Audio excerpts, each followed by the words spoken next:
दिनैनि बे मोनाबिलियाव बरायबाय बयखौबो दसे सम नोंथांमोनजों बायदि बायदि सावरायलाबायनोसै एसे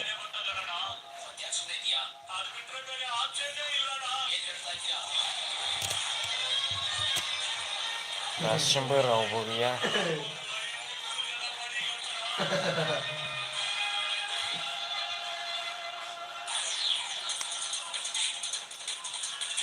फैफिननोसै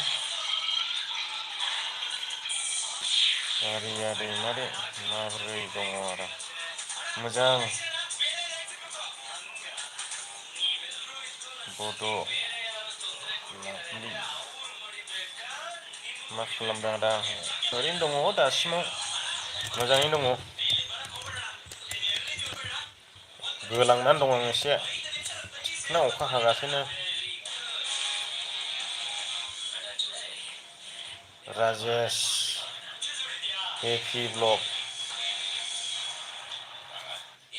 राजेस हेपि ब्लग माने सोलायबाय नामा चेनेलनि नामखौ ना माथो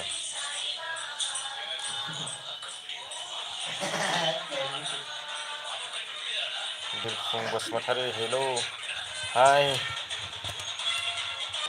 बिनेन बसुमतारी मा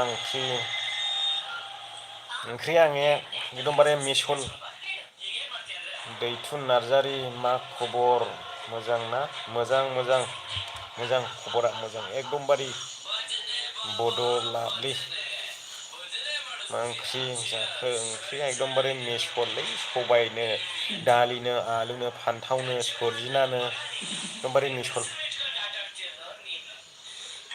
अमबाजित नार्जारि मा खालामदों गोलांनानै दङ आङो दायो ओंखाम जाना फैनानै बड' लाभलि बबेयाव दङ आदा नों आङो बेंगालराव दङ बरिया दैमारि जोंनिजों हायाखैनो माथो हजों हायाखैनोलै बेंगलराव नोगोद अखा हागासिनो दङ बेन्जामिन नार्जारि बेंगालराव मा खामानि मावो आङो रेस्टुरेन्ट लाइन मावदोंमोन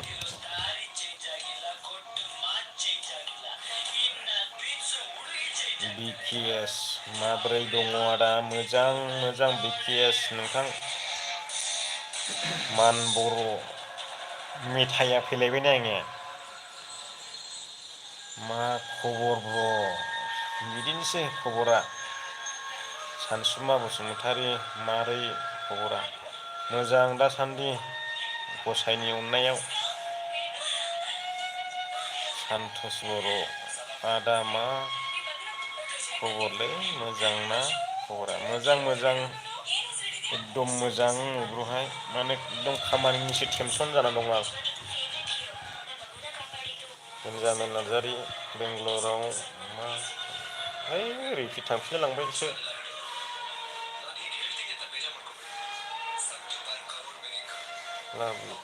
बड' लाभलि आदा नों बहानि आदा आङो चिरां जिल्लानि जिबिथ्रा नार्जारि मा खालामदोंनो थांदों आंनि थांखिया मबाइल गंसे नांगौ मबाइल गंसे मबाइल बायनो फैसा गैला आंहा एकदमबारे जिर' बेलेन्स जाजोब्बाय बिनान बसुमतारी मोजां ना खबर मोजां बिरबल ब्रह्म मारै दङ आदा मोजाङै दङ लाभलि बड' लाभलि दिनैसो नुजाबाय नोंनि लाइभआव दे दिनैसो फार्स्ट टाइम ला बरायबाय नोंथांखौ गुस्थि रानखांबाय थांदों बिकेएस मोसाना हो आदा मेथाइ दामनांगौ कानाडा फिल्म नायगासिनोलै लोगोफोर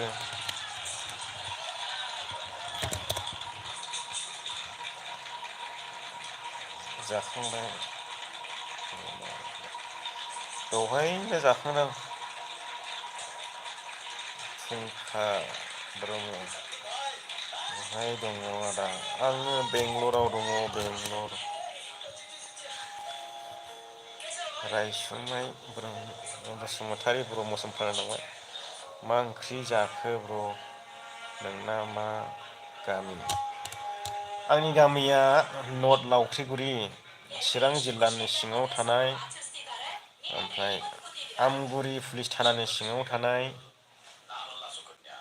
नर्थ लावख्रिगुरि होननानै बुङो माने पस्ट अफिसा फाथाबारि गोलैयो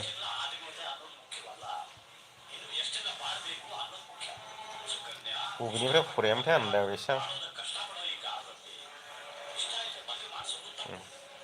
बेनेन बसुमतारी आदा नोंना गोसथोनाय दंना गैया मिनिनो ओंखारोलै गोसथोनाय सोंनायखाय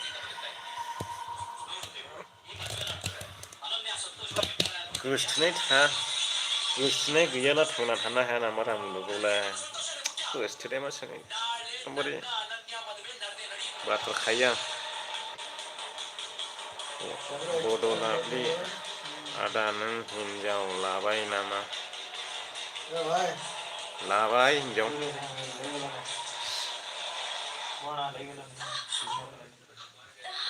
नार्जारि ओइ सालथे बेंग्लाय मा खालामदों जिरायनानै दङलै बोरैबा बोरै सालथे जालायखो आंखौबा सोर जाखो मिथिला बेन्जामिन नार्जारि बार्थडे दे बानायनो सोलोंनो गोसो दंब्ला आंखौ कन्टेक्ट खालामनो हागौमोन ब्र नोंसो मोसानो आं मोसायोब्ला आंजों लोगोआव सिख्ला सासे नांफागौ एकदम आखाइ हमनानै मोसागोन आं गोसो बायदि नोंखौ नुब्लाथाय गिखाया आङो थुफ्ले थुफ्ले मोनो होनलायनानैहाय एकदमबारे आखाइ हमना मोसागौ आं केमेरा ओरै दैखानायसै बे आखाइ फारसे हमना मोसानायसै ओरैहाय राजेश हेपि ब्लग आंनि आर बसुमतारी चेनेलखौ साबस्क्राइब खालामनो थिन ब्र नामा सोलाय एसे गोरा जादों आं बुंखांखाबाय नोंखौ दहायनो आर बसुमतारी बसुमतारी दा आरखौ दान नांगौला नों डाइरेक्ट आं बुंनाय बायदि दोन नोङो आर बि ब्लग दोन आर बि ब्लग नामखौ नोंथांमोना बयबो थांनानै चेक खालामबाय बिथांनि भिडिअफोरखौ आंखौ मदद खालामग्राया जोबोद खम नाथाय खालामहैगोन ना खालामहैया आं मिथिया खिन्थु आं बुंनानै होबाय सेयार खालामना होबाथ' नायो नायनाया बयबो नायनानै होयो फुंखा ब्रह्म खामानि मावनो थांदों नामा खामानिखौथ' मावनांखागोन मानसिनि जिउखौ लानानै फैबाय जेब्ला एसे मोख्रा हाग्रानि जुनारफ्राव जोनोम मोनब्लासो मावनांनाय नङामोन खामानिफोरखौ फुंखा ब्रह्म BKS हेन्डसम नुसिनबाय आदाखौ बेंगलराव थांनानै माने बेंगलरनि बारहावाया भिटामिन दङनो ओंखायनो एसे हेन्डसामसिन नुदों बे नुवाखै गोसोम सोम दाख्लै सिमाङाव सिख्लाफोरजों खुदुमजानानै सिथर इदि जानायाव नै गोसोम जाना दं दाबो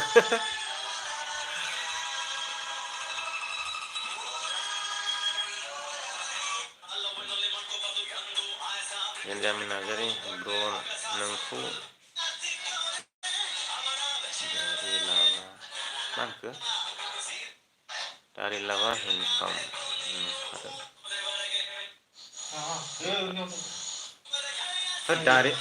दारि लाला समायालै आंखौ दारियानो गैना गैखाया दारिखौ मा मोनाखैना जोबोद लानो गोसोमोन दारिखौ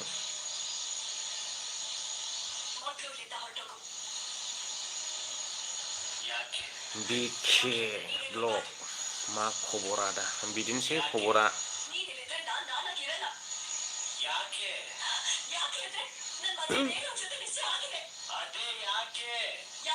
Bilang bosungkari adaya hinjau layaksi ada maka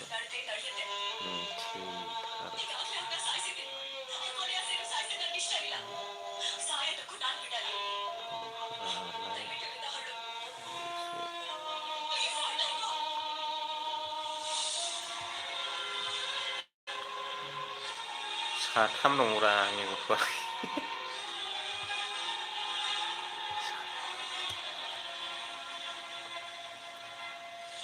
bonojit donga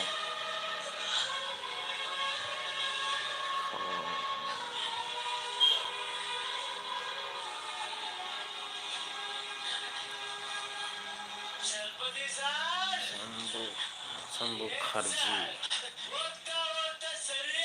mobile cuma boro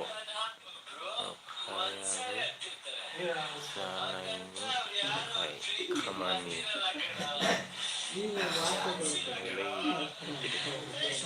बे हाग्रानि जुनारफ्रालाय बोथो खामानि मावनांगौ जाखो मानसि थांब्ला बायदि बायदिसो खालामबावो बिसोरो मानसि नायहैब्ला गार्डेनफ्राव नुवाखै दानसोरां मोसाहारि नाइस ब्रदार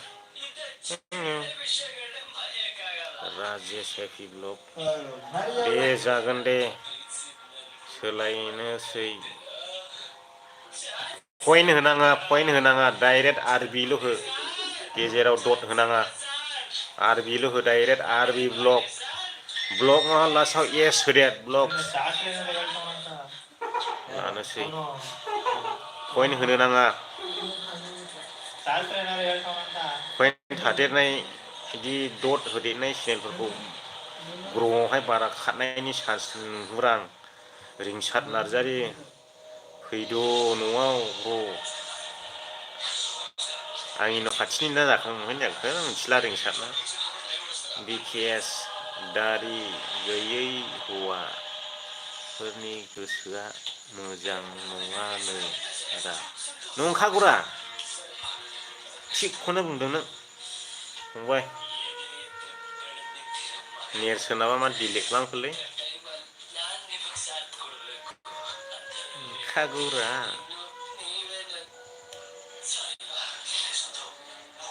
फुंखा ब्रह्म आदाया माब्लाबा बेंगलरनि जायगाखौ दिन्थिगोन ओरैनि गोनांथि दं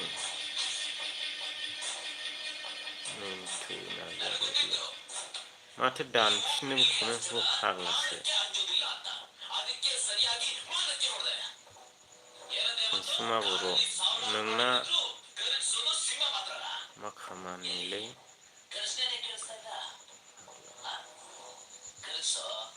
गवायाव फैदो बेरायनो बेसेथो खामानि नागिरना दोनलाय गाबोननो थांगोन आं खामानि नागिरना दोनलाय मा आर दोनलायखो आर नङा आरबिल' दोन आरबिल' मोननैल' दोन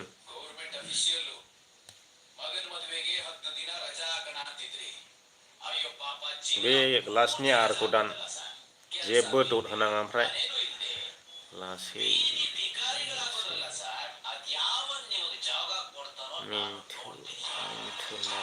नार्जारि ब्लग आदा आंनि चेनेलखौबो बुंना होलाय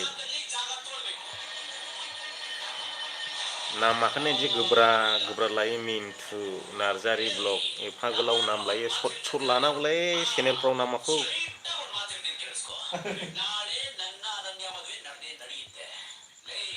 मिन्थु नार्जारि ब्लगखौनो नोंथांमोना सापर्ट खालामहैनांगौ थांनानै डाइरेक्ट बिथांमोननि चेनेलखौ थांनानै नोंथांमोना चेक खालामबानो जाबाय भिडिअफोरखौ बिथाङा माबायदि बानायो आंथ' नुवाखै दासिमबो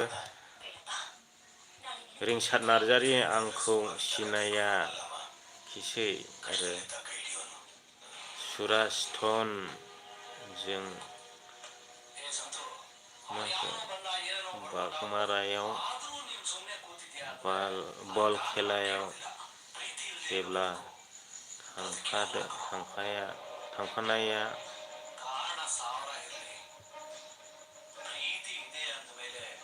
एसे खुलिनानै खिथाहर मोजां सिनायहाय रिंसा मेरला दं बल खेलायाव माबायदियामोनलाय रा बावलायलाङोलै मेम'रियानो गैला आंना बिखायानो गैला गोसोआव थानो रोंला हिनजावफोरखौथ' नुनाय मानि महरफ्राखौ एखेल' नुखायो सिख्लाफोरखौलाय नैखौ नुलांदो बैयाव लोगो मोनफिनलानो सिनायलायबो सिख्लाफोरखौलाय बिदिखा फाग्लासो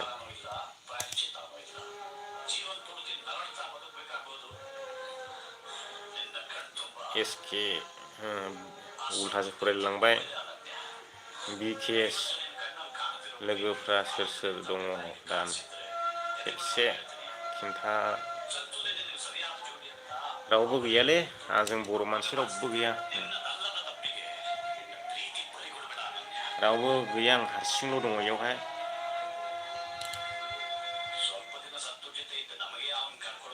आन्थनि बसुमतारी फंबाय फंबाय नोंखौ आंखौ नंगौखौ गहाय खालामनानै जेब्लाबो गोजौआव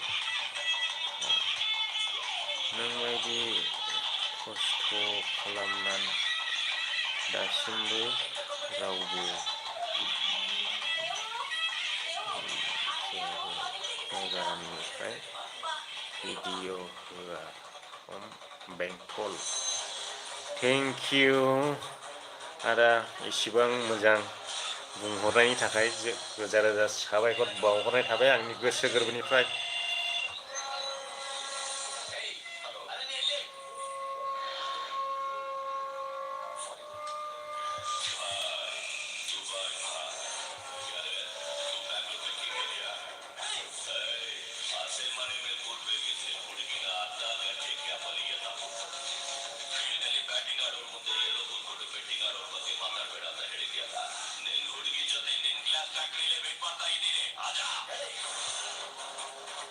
सानसुमा बर' ओइ आं तामिलनाडुआव दङ फै आंजों मावनोबा आं तामिलनाडुखौ फसायालै एकदमबारे गरम मोनो आं जायगाखौनो सोरां गयारि हाय हिर' हेलौ जिर' वेलकाम टु माय इउटुब चेनेल एसके बड' ब्लग देलै नोंल' बेंगलराव आराम आराम थादो दङ आरामखौसो नुदों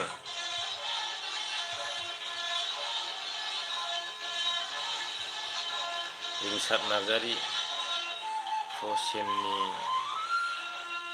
बिब'नि फिसाला प्रसेननि बिब'नि फिसाला बबे प्रसेन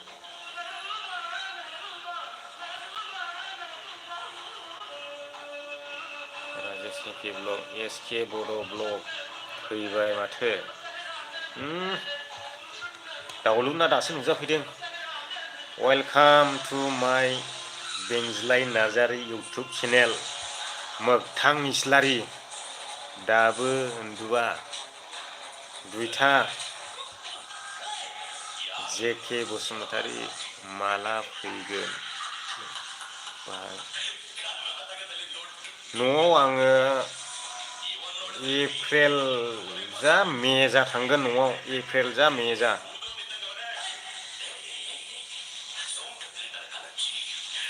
सोरां गयारि हिन्जाव लादो खारनाय मोनो आं मोनामखायोसो गोजाननिफ्राय रायसुमै बसुमतारी ब्र'नो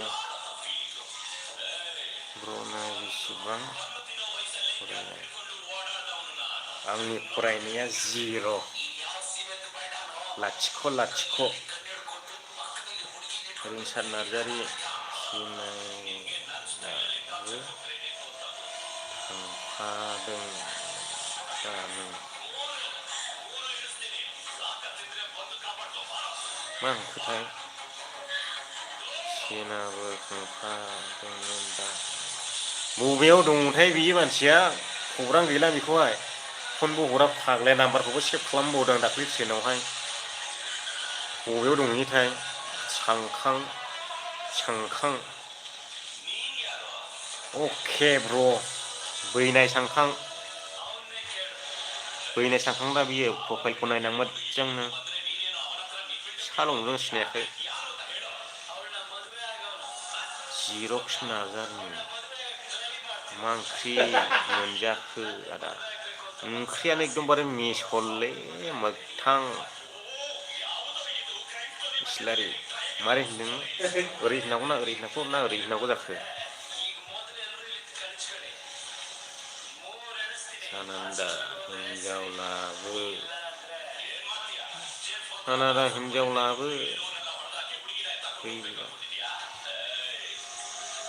हिनजाव लायालै आं लाइटखौ एसे खोमोना खनायाव दोननानै सिनायनाय नङा मायरिबो ओरैबायदि गोसोम गोसोम दं खानादा हिनजावफ्रा जोंलाय कारेन्टआनो थाबाय थाबावासो सिरु सिथाय माने बेफोरबायदि लाइटखौहाय खोमोना इन्जुर खनायाव दोनला आखाइजों दांग्रोमाबा मोननाय नङा मानसिखौनो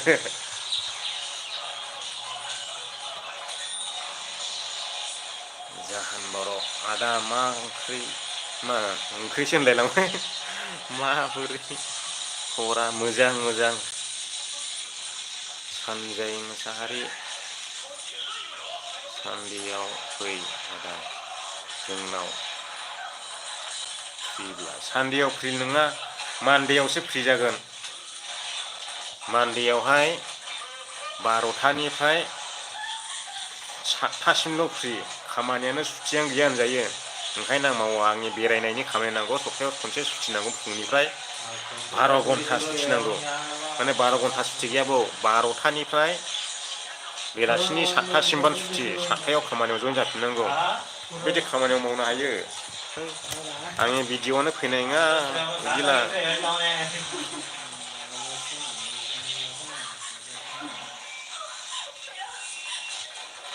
एन्द्रा नोगोराव थांनो नागिरदोंमोन आं समबारावहाय थांनाय जागोन ना जाया र' एन्द्रा नोगोर फैसाबो गैलालै गारि भारायानो 200ल' दंसै बेंक एकाउन्टाव माइरिबो जेखे बसुमतारी माथो ओंख्रि जाखो ओंख्रिया मिसल आलु फान्थाव सरजिना सबाय बिमा दालि आलु एकदमबारे लगायनाय थि क्रियेटर हिनजाव लाला हिनजावनि खोथाखौ दा बुंथ'सैलै 3-4 बोसोरा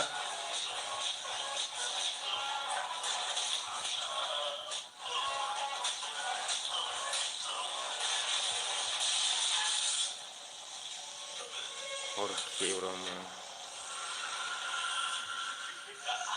मा ओंख्रि जाखो आदा आं खिन्थाहरबाय ओंख्रिखौ खोनाखाबाय जानांगौ जाहोन बर' आदाखौ एक्टर बायदि नुदों आंखौलाय मानि एक्टर नुनो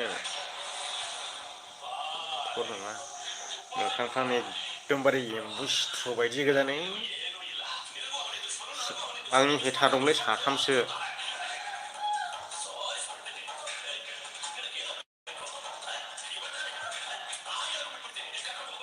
रिंसार नार्जारि मय दं दालाय नोंथां आङो दं खामानालि निजोम बसुमतारी खबरफ्रा मोजां ना ब्र मोजां दासान्दि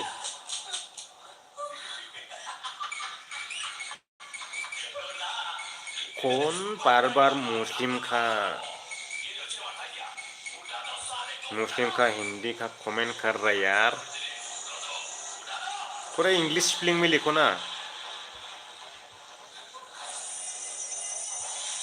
और लेगा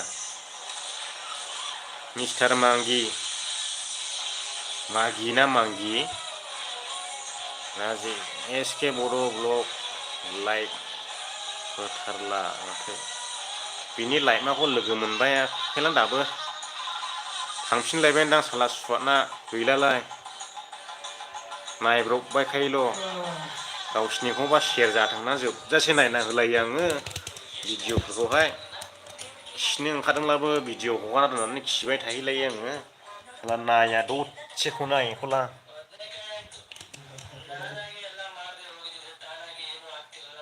अरखि गारि सुनाया सुवाखै जावखो ना माखो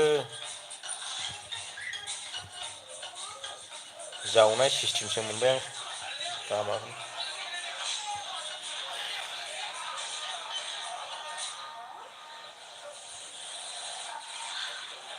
बरगयारि माब्रै खबरा मोजां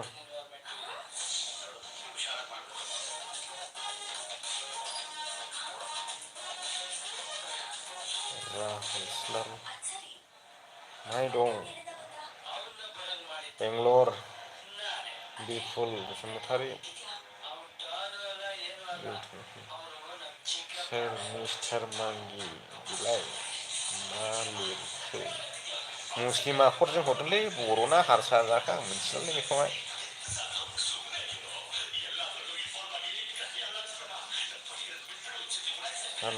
सानखां जोंनाव फैरा गुमै बेसे मोनो रायज्लायनानै लिंहरब्रा फन खालामहर खबरखौनो लाया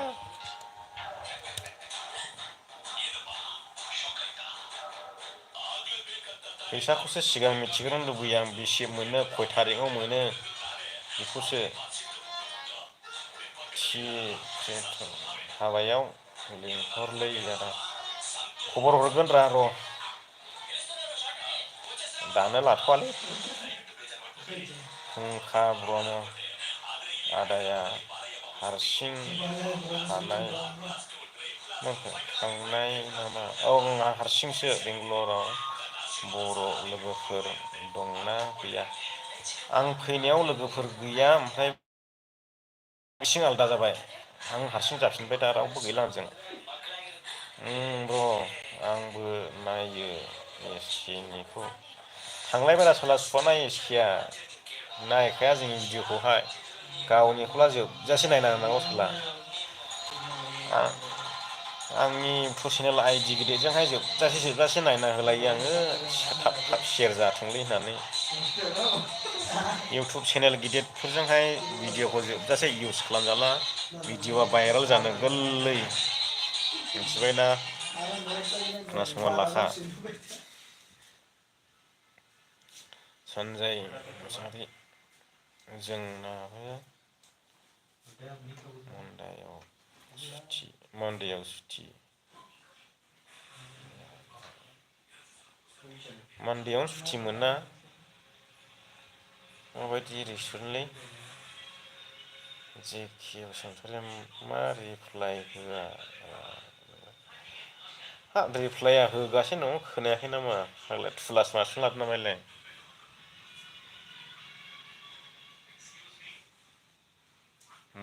नार्जारि माला फैफिनगोन एप्रिल नङाबा मे जेके बसुमतारी खामानिया माबायदि खस्थ' नङा नामा खस्थ'लै बिरादनो ओरैबो मावजोबनांगौ हाया नम्बर हर दे लिरना ला दे सानखां आं खोन्थानि लिरना ला 8073 421201 आरो खनसे बुंबावनि 8073 421201 बे आंनि नाम्बार लाइभआव खिथाबाय आं सानसुमा बर' बर'फोरजों जमा मावनांगौ मोनाखैब्लालाय माथो खालामबावनाय रा जमा मावगौमालाय जोंनि बर'फ्रा सोरबा दादागिरि दिन्थियोलै ओंखायनो बादबलाय लाङोलै आं बर'फोरजों मावनो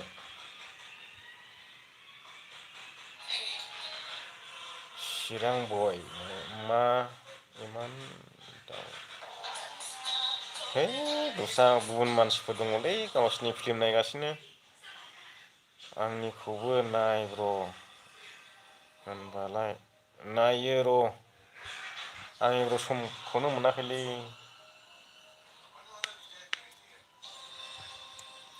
बड' खोरोम हाय हेल' बिरदाव थामाम हाय ब्र' हेल' बड' खोरोम मा ओंख्रि जाखो सार नङा आदा खोन्थाफिन 8073421201 8073421201 बेनो आंनि नाम्बार।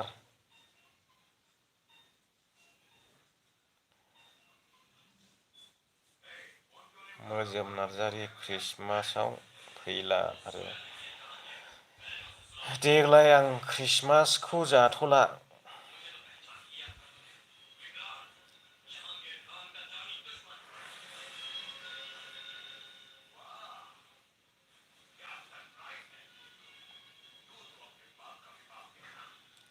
खोन्थाफिन दे माबा मोनाखै नामा दाबो लिरनो हायाखै ना माथो?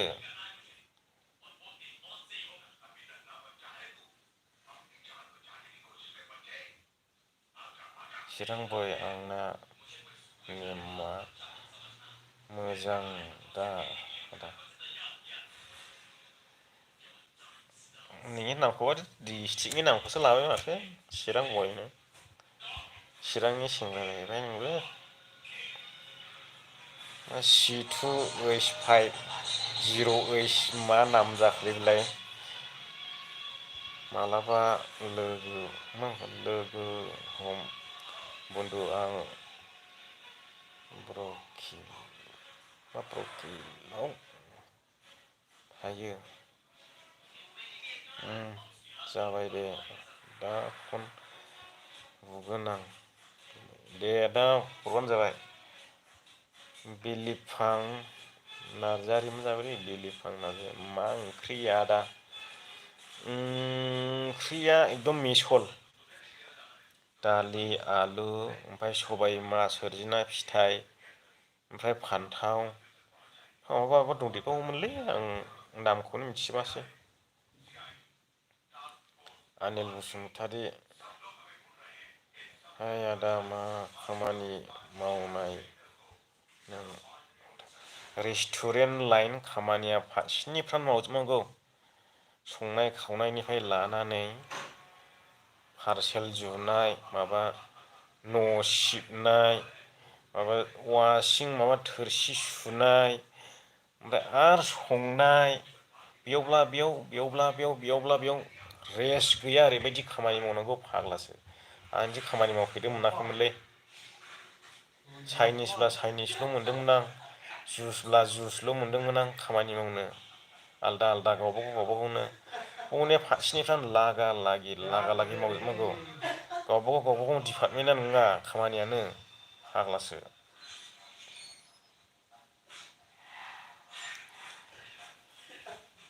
बेबो मोनसे खामानिखौनो मावथारनो मोनबावा नैयाव फैग्रो होनना बैयाव जालदाब गारनानै थांदोलाय मावफुनायखौनो बिदिसोखा बिदिबाथाय जाथारा आंजोंहाय जाबाय। गुड नाइट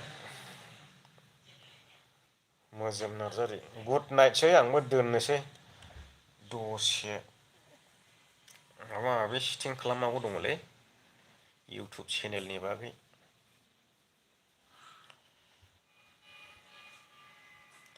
बिलिफां नार्जारि आदा नों माहाय थायो दा? आङो बेंगालरनि खामानालि होननाय जायगायाव दङ दायो।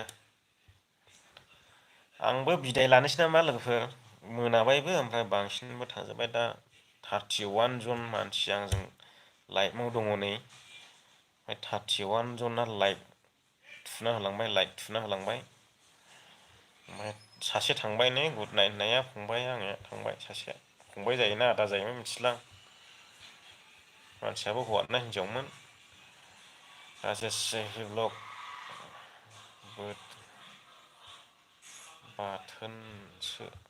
बाथोनसो जागोन माथो ब्र' बिदि मावनांगौ नंगौरा रिस्कखौनो मोना रा मबाइलखौ सिफिनिफ्राय ओरैल' खालामनानै ओरैल' नायनो हायो नों जेबो थुनोबो हाया फाग्लासो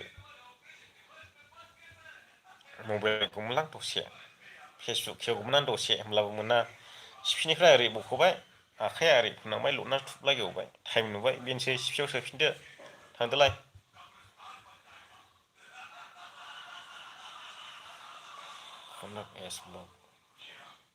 हाबाखौ माला लागोन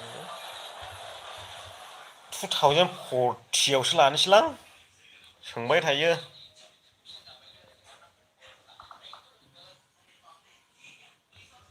जै हिन्द होनखो ना बाय होनखो मेहेर बसुमतारी 53 लाइफआवसो फाग्ला बिलिफां नार्जारि दे आदा बिदिब्ला गुड नाइट बिलिफां नार्जारि आंबो दोननोसै 36 मिनिट जाबाय हनै फाग्लासो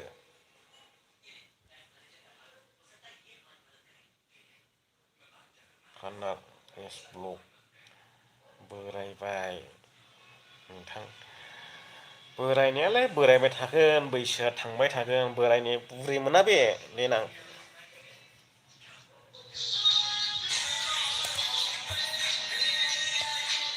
दे बाय ब्र' दे बायसै बयबो बेंगलराव जिंगानि मा होनखो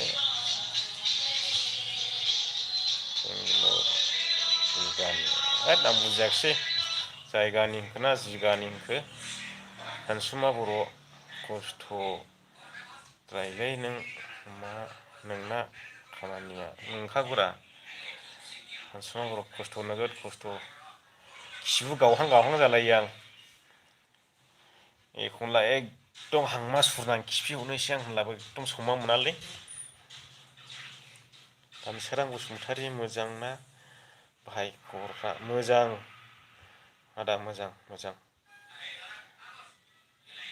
मिथुन ब्रह्म गुड नाइटसै उन्दुदो दे बयबो उदाय मोसाहारि इउटुब हिन्जाव गोनांखासो दां ओमफ्राय देनां हाबा जाबा मिथिगोनलै फाग्ला आं दा खिथाथ'वा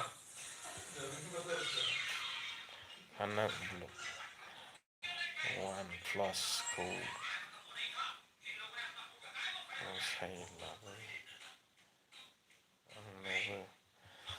आं लानो हानाय नंला बायदिसो मोनबायलै खामानिखौ नायनानैहाय नाहरनानैहाय इसिबांनाखि फैसानि मबाइल लानो हानाय नंला बायदिसो मोनबाय आं बाय ब्र' दे बायसै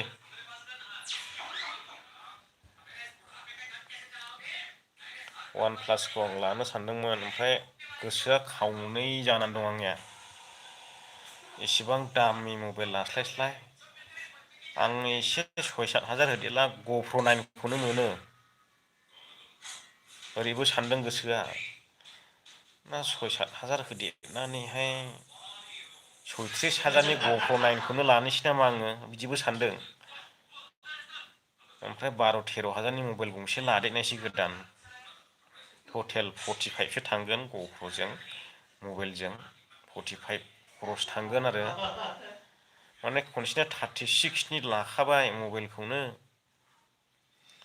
ओमफ्राय भिडिअ'आबो एसे फन केमेराजोंहाय स्टिम लाइटिंखौ खम नुदों आं एकदम फुल स्टिम लाइटजों नांगौ आंनो भिडिअ'खौहाय मोजां नुवा मोसाहारि बेरायरायखासो हिन्जाव गोनांखासो बोरायबाय नालाय बोरायबायब्रा बे बोरायनायखौ सोरबा फाग्ला हमथानो हायो नामा बोरायथोंना बैसोआलाय थांबाय थाखागोन नों मालाय रिसार्च खालामबाय थानो हागोनब्रा मा फाग्ला रावसैलाय थार गज' मानसि जानानै बोरायालारिनो थाबाय थायो नामा फाग्ला।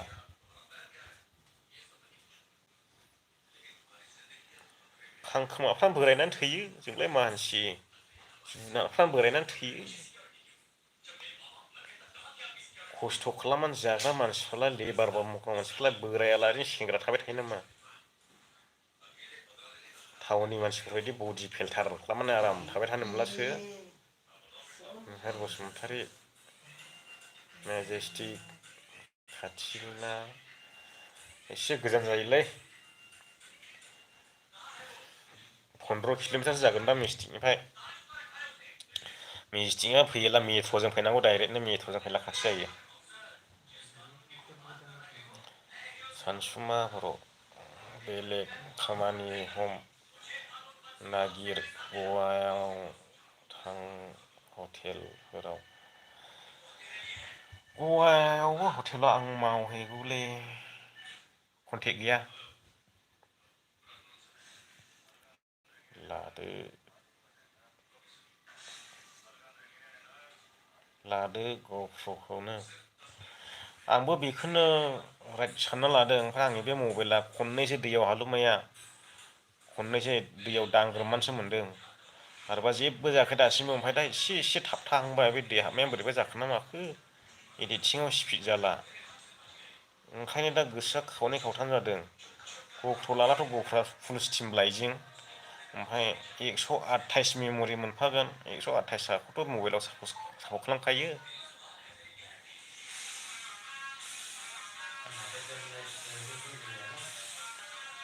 मानो इदि नामानो मानो इदि आरोखि मा खामानि मावो। खामानिया रेस्टुरेन्ट लाइनलै रेस्टुरेन्ट लाइन बानायसिगासिनो बिलिफां नार्जारि। आदा नोंनि गामिया मामोनलाय नर्थ लावख्रिगुरि आंनि गामिया। जिबि ब्लक एसे खोमसि नुदों। खोमसिखौलाय नुखासिगोन मोनाबायना लाइटनाबो सुबिदा गैया।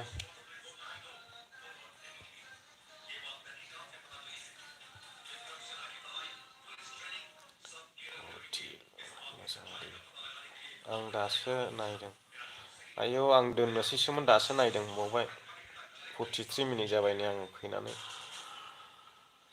मेहेर बसुमतारी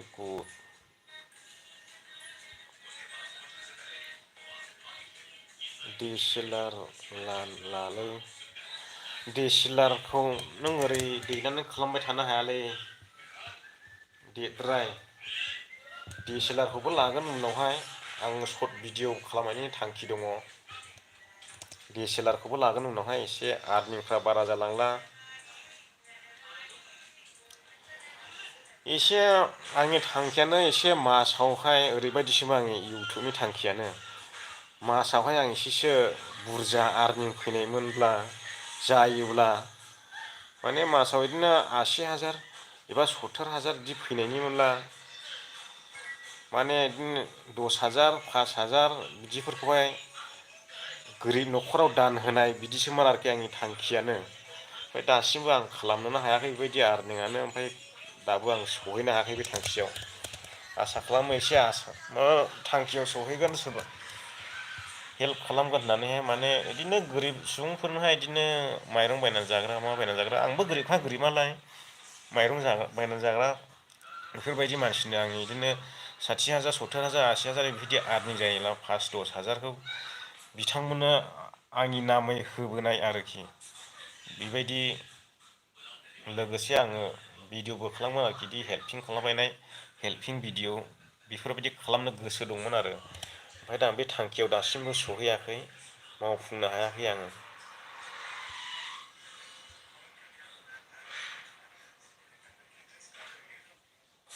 सानसुमा बसुमतारी हेलौ ब्र मा ओंख्रि ओंख्रिखौ आं खोन्थानो बालायबाय एकदमबारे मिसल आलु बायदि बायदि दंदेरो। सिखना बसुमतारी आदा नोंखौ जोबोर मोजां मोनो। गोजोननाय थाबाय आंखौ मोजां मोननायनि थाखाय। जायफ्रा सैया सैयि दं, जायफ्रा मोजां मोनग्राया मोजां मोनग्रा दं। जेरै जों ओंख्रिफोरखौहाय आं सानफ्रामबो दालिल' जानो मोजां मोनो। जेब्ला आं दालिल' जानो मोजां मोनो अब्ला नों दालिखौ सैया। थिग बेबायदिनो मानसियाबो दङ, सोरबाया आंखौ सैयो, सोरबाया अनो, सोरबाया गाज्रि मोनो, सोरबाया हेटार कमेन्ट होयो। बेफोरबायदिनो दं आरोखि जोंनि मानसियावबो। नों सबाय बिमा ओंख्रिल' जाबाय थाला, आं सबाय बिमा ओंख्रिखौ फसायानो, आं मालाय बोरै जाखोबाय थानो हानो, एसेलाबोथ' नांलायखागोन आंबो। थिग बिदिनो दं मानसियाबो, सोरबा मोजां मोनो, सोरबा गाज्रि मोनो, बिदिनो आरो। जिबि ब्लग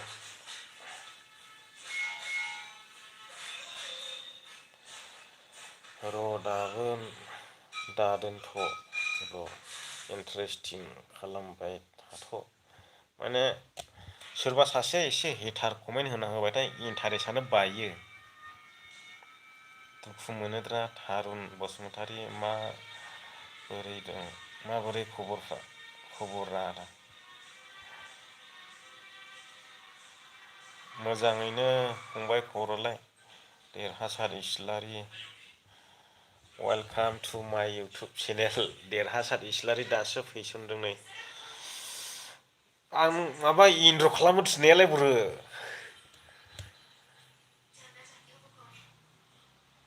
माब्रै आसोल होनदोंमोन आरोखि। बिदिनोसोलै खस्थ' मस्थ' जा सम सोलिथ'ना दङ। एसे लाइफआव टाइम पास खालामनानै दङ। राजेश हेपि ब्लग, आदा देरहासार फैबाय माथो। फैदों बरायबाय बिथांखौबो आं इउटुब चेनेलाव। एकदम बिखा उफ्ले उफ्ले बरायथारबाय आं।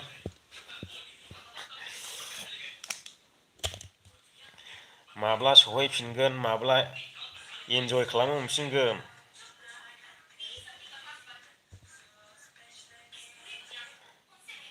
सानसुमा मुसाहारि, हिन्जावखौ गोसोखांना मा आदा? मा हिन्जाव गोसोखांलाबायनांगौ जाखो? बिलिफां नार्जारि, आदा बे नों इउटुबाव देखायनाय सेलफि स्टेन्डआ मा मोनलाय?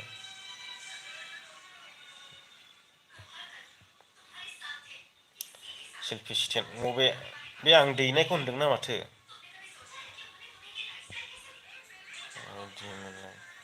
बायो ना माथो? आं दैनायखौ होनदों नामा? आं होगासिनो दङ नै। नैबेखौ होनदोंना माथो? बेखौ होनदों। बेखौ होनदोंब्ला गाहायाव कमेन्ट होफिन दे।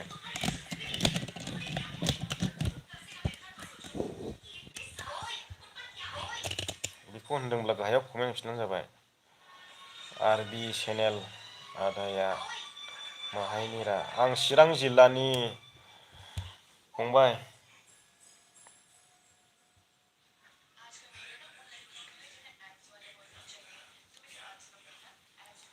आंनि थांखियाव आं सहैनो थाखाय गैलाबो 3-4 बोसोरसो सम नांबावगोन दां, बेबायदिखौ नायोब्ला।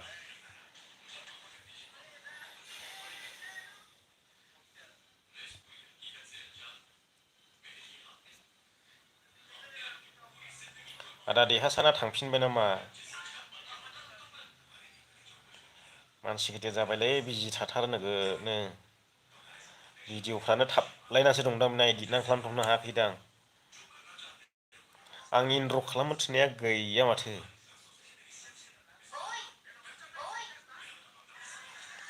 इनद्र' खालामना हरा मोनसे आदा देरहासार। एकदमबारे थिउ होनलायनाय होदेर मिउजिकखौहाय लास्टआव।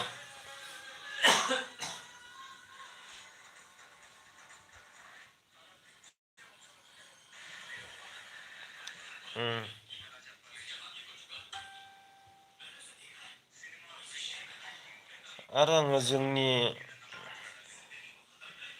एनडिबि संबजितनि ओमफ्राय बबे एनडिबि फिनि गोबां रंसालिफोरनि फट' मोनना दङमोनलै। बिसिनि फट'खौ माबा मोनसे आं इदिट खालाम माबा मोनसे खालामनो सानदोंमोन सम मोननाय जायाखै दाबो गोबां जोंनि चिरां एरियानि जोंनि बे चिरां एरियानि बे खैला मैला ओनसोलनिनो गोबां दङ बे खैला मैला आमटेका ओमफ्राय बिटिनि ओरै जोंनि एरियानि गोबां नैबेफोरनि फट' दङ गैयाब्लाबो 40-50 जनसोनि फट' दङ आं बेखौ मोननानै दं माने आंखौहाय इदिट खालामनानैहाय मोनफा मोनफा मोनफा साफा साफा नाम गामि बेखौ होनानैहाय माने इउटुबाव आपलड होनो सानदोंमोन आङो समखौनो मोनाखै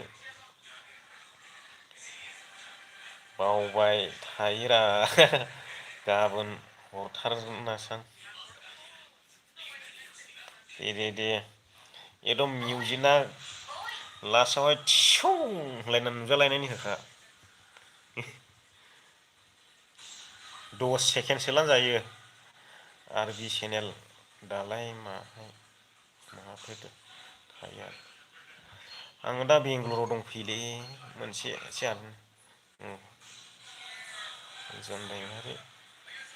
ओंखाम जाबाय नामा जाखांबाय आं दहायनो जाखांबाय थांखोना माखोथाय आदा फैफिनगोनलै थाङाखै दङ सानसुमा मोसाहारि नों हारसिंसो थायो नामा हारसिंलै हारसिं मा ओंख्रि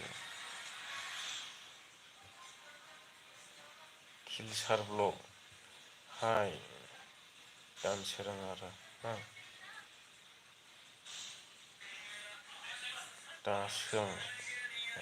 दासो आं होनदों खनसेनो लिरजा हरबाय नालाय दे बे जिबि ब्लक बे दहाय बुंनाय बायदि फैसा हेल्प होनो हानाया मोजां थांखि थांखियाखौथ' मोजांखौनो लादों ओमफ्राय दाबो इउटुबनिफ्राय हेल्प मोनाखैना ओमफ्राय मारै खालामबाय दं लासिं सिंबानो जायो बुंनायबानो जायो खुगानि रावबानो जायो आंनिफ्रायबो बर'नो हायाना गरिब मानसि आंबो नङाबाथ' हिन्दी सिन्दी मोनबाथाय बि बयसमोन बायदि मोनब्ला हासिगौसैमोन दा आंनि थांखियानो बिदिखौनो हाजासेखौ एसे एनैब्लाबो हेल्प खालामबायनाय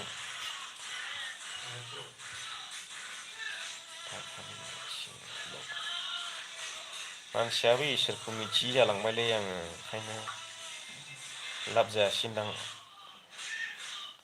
आदा देरहासार दे नोंसोरखौ बयबो देरहासार ब्रादारा मदद खालामगासिनो दङ नोंसोरखौ बयखौबो मोनफ्रामबो भिडिअ'आव लिंक होयो सेयार खालामो नोंसिनि भिडिअ'खौ आङो नायबाय थाखायो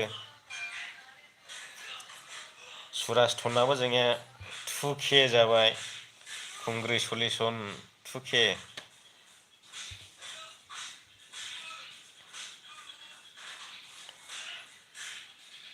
थाफान सिं ब्लक उरावनि नाम जाखोना सावथालनि नाम जाखोरा थाफांसिं नालाय हेलौ हाय जनायमानि आदा नोंना जिएफ दंना गैया गैयालै दङबा हरलाय नागिरनानै एकदम सानफा थोलो नागिरनानै टाइम पास खालामदां सिं ब्लक मा ओंख्रि जाखो आदा ओंख्रिया एकदम मिसल आलु दालि सरजिना फिथाइ सबाय बिमा एकदम मिक्स टमेट' बायदि बायदि दंलै बुंनानै फोजोबनो हाया हेलौ आदा थाफान सिं ब्लक जिबि ब्लक हागोन ब्र उनाव इसोरनि मददजों स्टेप बाय स्टेप मानसिया इसोरखौहाय एसे बावबायगोनलै आं सानसेयाव खनसेखौनो गोसोखांनो नागिरा माथो मालाबा मालाबा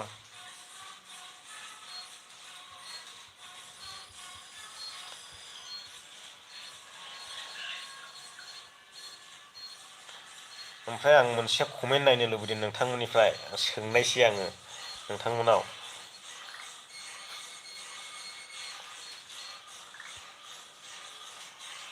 सानसुमा मुसाहारिखौ फरायग्रोनो मोनथाम खन्थाइखौ फरायग्रोनो जे ओमफ्राय बुंनायसै आं। आदाया हिनजाव लायाखै नामा दाबो? ओमफ्राय गाहायाव मा होनदों? सांग्रां नार्जारिया बुंदों जाहैबाय माब्ला फैगोन आदा न'आव? आं एप्रिल कि मेआव थांगोन। जिएम स्टेटास माला फैफिनगोन आदा? एप्रिल जा मे। राजेश हेपि ब्लग आदा ओइ माखौबासो फरायलाय लांबाय। आमेन। मानो इदि आरोखि मा रिप्लाय होआ? माला कमेन्ट हरफ्लांखो रिप्लाय होनो ओमफ्राय नों जा हानसमखा र' हौवाफ्रासो गोसोथोयो नामा आंखौलाय हिनजावफ्रा गोसोथोनो रोङा। मारै जानांगौ जाखो? एस बि प्रडाक्सन बहा दंहैयो नों? आङो बेंगलराव दंफैयो। थापान सिं ब्लक आदा आंनि चेनेलखौबो नायबानो जाबाय प्लिज। नायगोन दे नायगोन। ओमफ्राय आं सोंनायसै दाने गाहायाव कमेन्ट हरदो आं सोंनायखौहाय नोंथांमोना गाव गावनि जिबखौ एबा हिन्जावखौ सानसेयाव खनबेसे गोसोखाङो? गाहायाव कमेन्ट होदो। खोनासंनो लुबैदों आं। गोसोथोनायफोरखौ एबा असे हिनजावफोरखौ सानसेयाव खनबैसे गोसोखाङो? 29 जन दङ। 29 जना कमेन्ट लिरदे।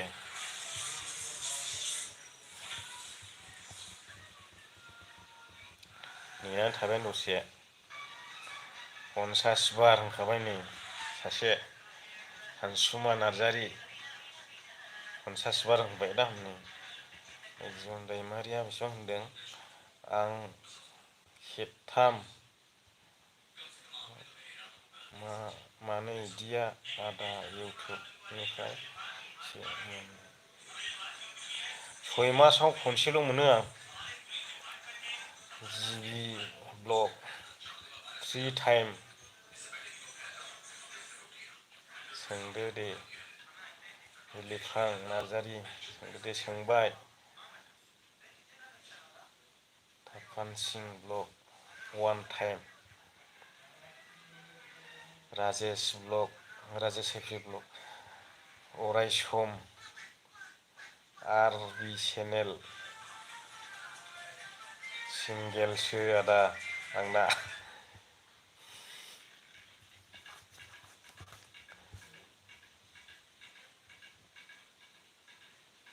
सारान दैमारि हाय हेल' ब्र'।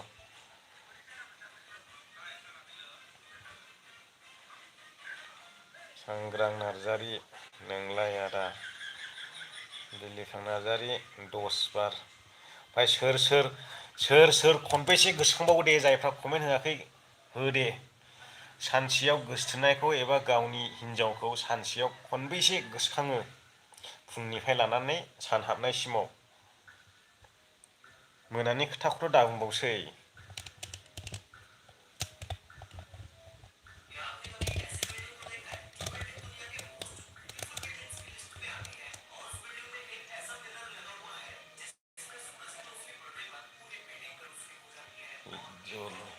रामसियारि आं 500 बार होनबाय दा नंगोना नङा जाखोथाय? बुंगोन ना बुङा आङो होननायानो जानोसै। आं जिएफजों 12थानिफ्राय लाना 3था एम सिम रायलायो माने स्टुडेन्ट लाइफ नालाय जाखोरा एसे फरायनांगौबो ओंखायनो मोनायावसो फन रायलायो। गोसोखांनाया दिनखौ गोसोखाङो खाफालसिम 1000 टाइम बाय दा नंगौना नङा जाखोथाय नोंनि न'आ बहाय चिरां जिल्लानि सिङाव थानाय नर्थ लावख्रिगुरि होननाय गामियाव आंनि न'आ सांग्रां नार्जारि दाबो रायलायगासिनो दङ आं आदा जिएफजों आयौ नोंसिनि दिनसैलै नोंसोरल' लाजोबदो साफा साफा जिएफनो आर बि चेनेल अराय सम गोसोआव थाबाय नंखागौब्रा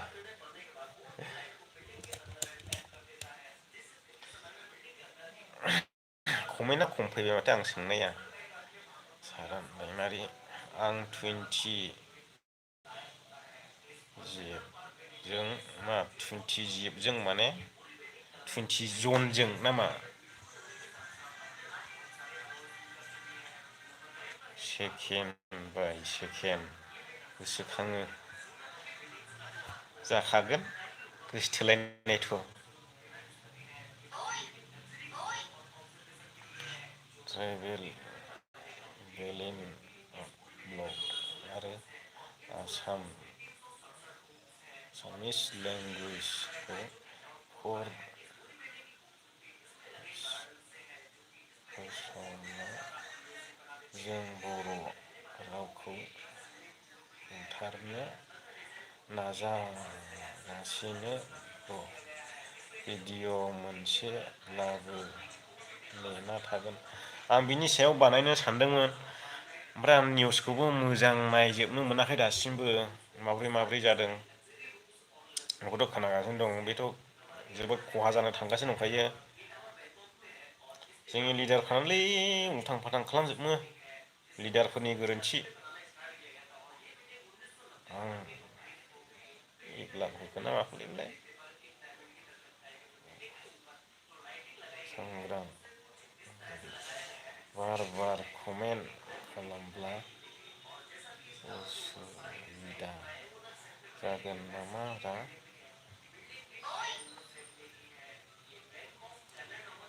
फार्स्ट पेमेन्ट $100 फार्स्ट पेमेन्ट $100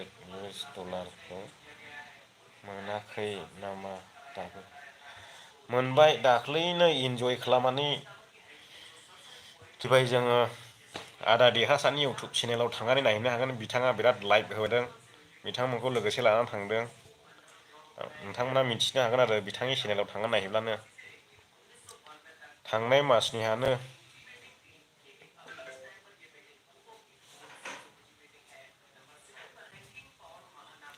आयौ आयौ आयौ आयौ आयौ बर'नि गब्लाया दासो फैदों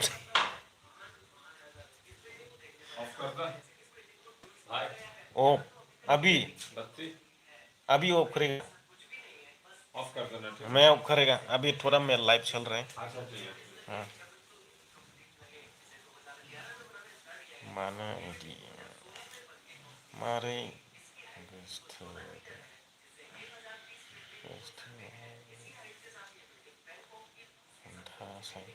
आं गोसोथोलायनो रोङालै खिथानोबो रोङा बर'नि गब्ला आदा आं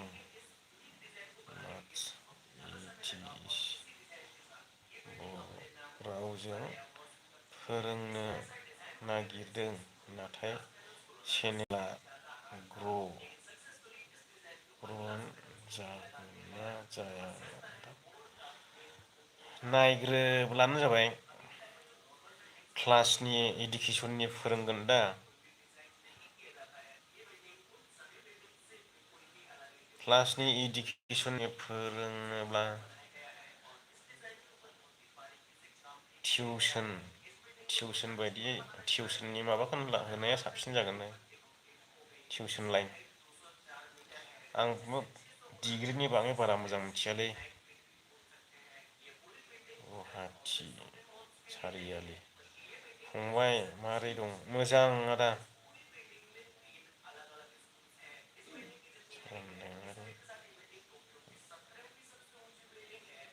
सासे नोंनो 20 होनदों जाखागोन। कमेन्टआ बारबाय थादोंलै मुखा फरायाखिसैदां। पुर्निमा बसुमतारी हाय आदा मा खबर आरो मा ओंख्रि जाखो? ओंख्रिया एकदमबारे मिसल खोन्थानो बालायबाय आं। सानसुमा नार्जारि गुड नाइट ब्र'। गुड नाइट उन्दुदो दे आंबो दोननोसै। आं दहायनि आं सोंहरनायखौ लास्टआव खिथास्लायनोसै आं। गासैबो जोंनि बर'नि गासैबो धोरोमनि आंगो लोगोफोरखौ ख्रिस्टियान हिन्दु आं गासैखौबो सोंनोसै एबार। नोंथांमोनाथ' आं सोंनायखौ फिननाय होबाय।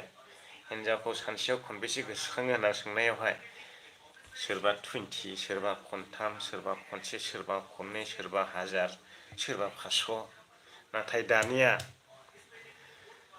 जों जाय जाय इसोरखौ फुजियो गावबा गाव धोरोमै हिन्दु एबा ख्रिस्टान जाय जोङो जि इसोरखौ फुजियो जों बे इसोरखौ सानसेयाव खनबेसे गोसोखाङो बिनि कमेन्टखौ आङो होफिनदो दे दानो। खोनासंनोसै आं ओमफ्राय लाइभखौ फोजोबनोसै।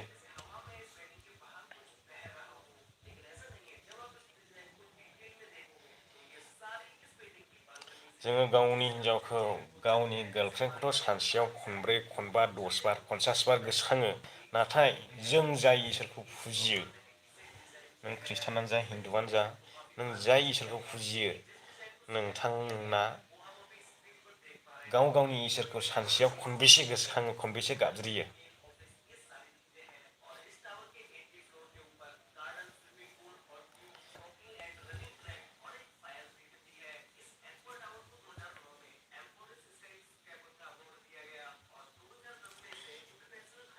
बे इसोरनि खोथाखौ गोरोन्थि दाबुं दे रावबो।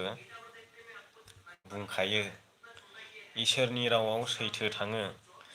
गार्लफ्रेन्डनि रावावहाय नंखाय कमेडि जाहैदोंब्लाबो इसोरनि रावावहाय सैथो थाङो। नंखाय दाबुं रावबो। नंखाय दाफोरला नोंगौखौ खिन्था नोंगौखौ मिथिनो लुबैदों आं। जों लोगोसे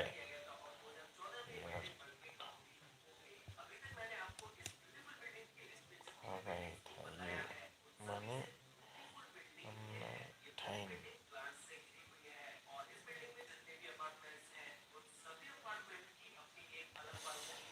बे जोंनि बर'निफ्राव बाथौ फावथाय अराय सम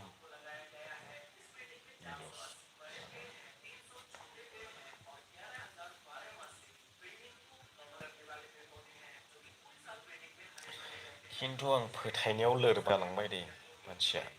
एसे थालखौनो मोनबाय आं गावखौनो गाव। इसोरखौ गाबज्रिनायावहाय लोरबां जालांबाय आं।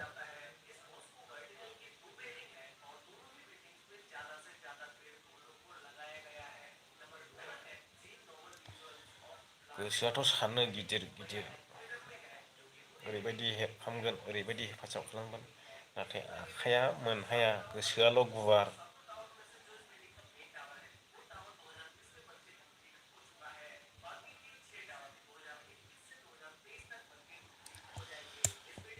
इसोरखौ गोसोखांनायनि बेलायाव रावबो फिननाय होनो हायाखिसै माथो। कमेन्टखौ नेनानै दं दाबो। दोननोसै 1 घन्टा 9 मिनिट जाबाय लाइभआ। डाटायाबो जोबखाबायदां।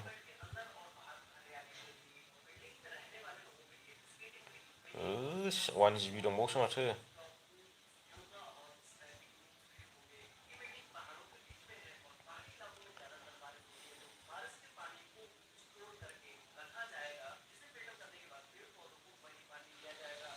जल रामसियारा 50 बार होनदोंमोन नाथाय फाल्थु बुंदों जानो हागौ बिथाङा। आं फाल्थुनिखौ खोनासङा। अराय सम लाभ इउ जिजास। गोसोखाङोब्ला मोजां नोंथांनि थाखाय। सोरां दैमारि आदा सिख्लाया आंखो आदा सिख्ला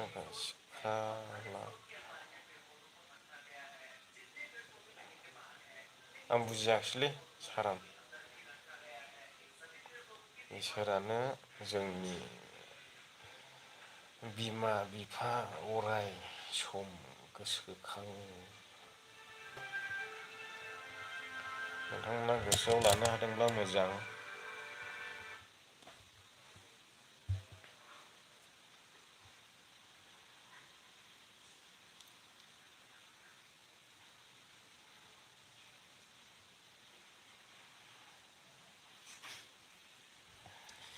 आङो मोनसे चेनेल गोदान बानायबाय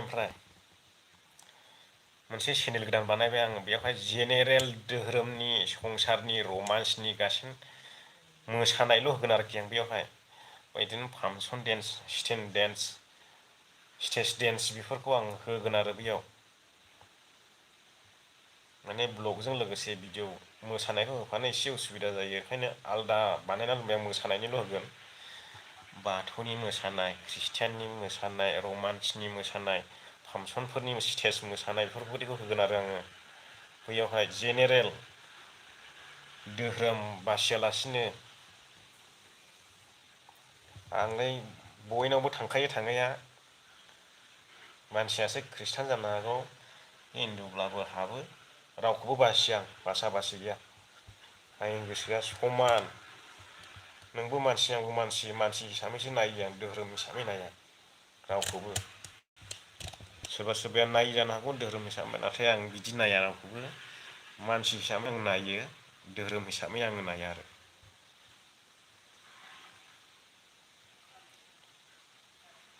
ख्रिस्टान लर्ड आमेन।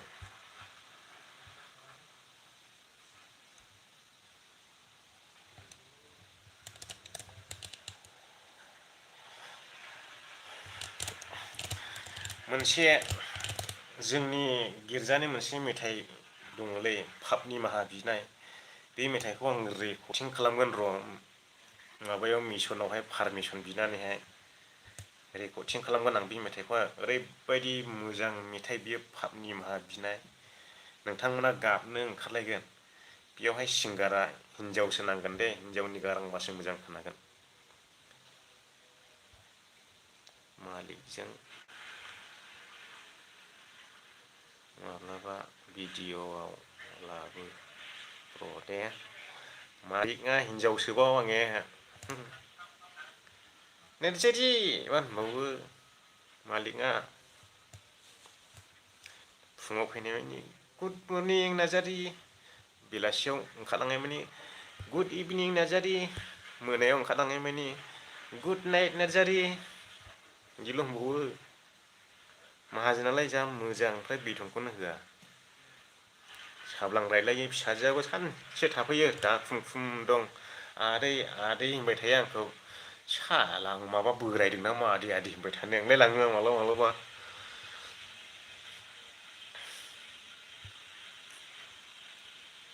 नार्जारि थेंकिउ आदा दुखल सरगियारि मा खबर आदा बिदिनोसै खबरलाय मोजां गाज्रिनि गेजेरावनो दं जेरै आगोलाव दंमोन दाबो बेबायदिनो दङ जोबथाराजासे सानफ्रामबो थागोन माने जिउ जोबथाराजासे सानफ्रामबो थागोन होननायानो जाबाय जोंसार मुसाहारि थाङा नामा फैद' थांनायसै न'आव नामा जोंसार नाम फरायनो मोनबाथाय आं बैखौल' गोसोखाङो सयथिबो बे दाख्लै फेक एनकाउन्टार खालामजानाया बेखौल' गोसोखाङो आं जोंसार नाम फरायनो मोनबाथाय गोसोआनो थिउ बा थांखायो थिर गावनाय बायदि हरैल' सारान दैमारि माने आदा नोंसोर गैया गैया डाबल आं बुजिलालै बारा डाबल लिरनायखौ गैया आं कार्बि आलं लंहिन ना लंगिन जाखो लंगिन आं सिख्लाजों खबर लायालै आं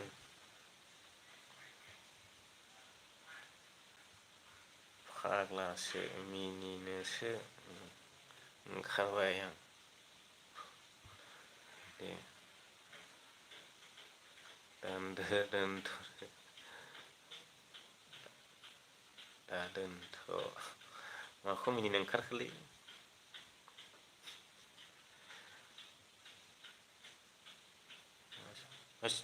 मा ओंख्रि जाखो संख्रि ना ओंख्रिब्रा कमेन्ट गुरु हरनो ना मानो फाग्लासो दुखाल सारगियारि बेंगलर मा जायगायाव दङ आदा खोमातनालि कमेन्ट गुरु मा ओंख्रि जाखो ओंख्रिया मिसल माला थाङो आं एप्रिल जा मेयाव जास्ट थांगोन गुड फ्राइडे बैसागु लोगो हमहैगोन आदाया रस भिडिअ बानायला नामा बानायो सम मोनाखै ओमफ्राय आं माखासे प्रुफफोर मोनाखै भिडिअ क्लिपफोर मोनाखै ओंखायनो आं बानायाखै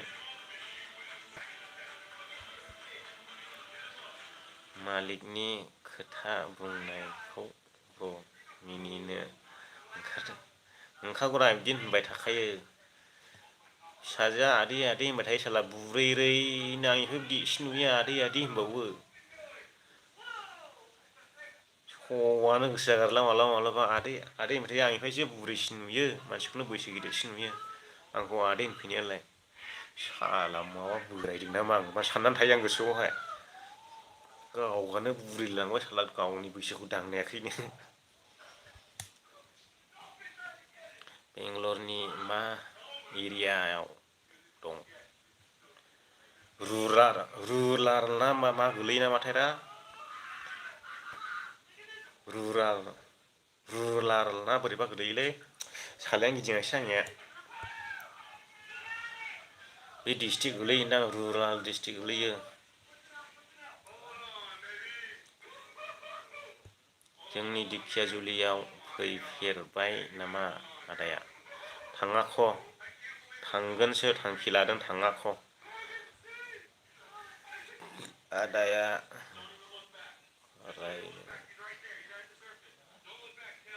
आं रोङा बिराद खमजुरि रोङा मेजेस्टिकनि बेसेबां किल'मिटार जागोन मेजेस्टिकनि 10 कि 15 जागोनदां मेट्र'जों फैयोब्ला मेजेस्टिकनिफ्राय डाइरेक्ट इन्द्रा नोगोराव ओंखारफै इन्द्रा नोगोरनिफ्राय नैबिसिमाव अट'जों फैनांगोन नोंथांमोना ओमफ्राय बेयावहाय 120 थाखासो लानो हागौ अट'आव इन्द्रा नोगोरनिफ्राय मेजेस्टिकनिफ्राय मेट्र'जों इन्द्रा नोगोरसिम फैयोब्ला 15 थाखा कि 10 थाखा लानो हागौ आं सिगां थांलाय फैलाय खालामोमोन मेजेस्टिकआव इन्द्रा नोगोरनिफ्राय मेट्र'जों दसेनो मोनफैयो 2 मिनिट ना 3 मिनिटल' नाङोदां इन्द्रा नोगोर मोनबाथाय मोनबायानो होनजायो ओरै सिदा सानजा मोखां बारस'बोलानो शिबाजि नोगोरनि सानजा जायो बिलिफां नार्जारि सोबा अनथावथावलै मानसियाबो बोरै सोबाख्लायनांगौ जाखो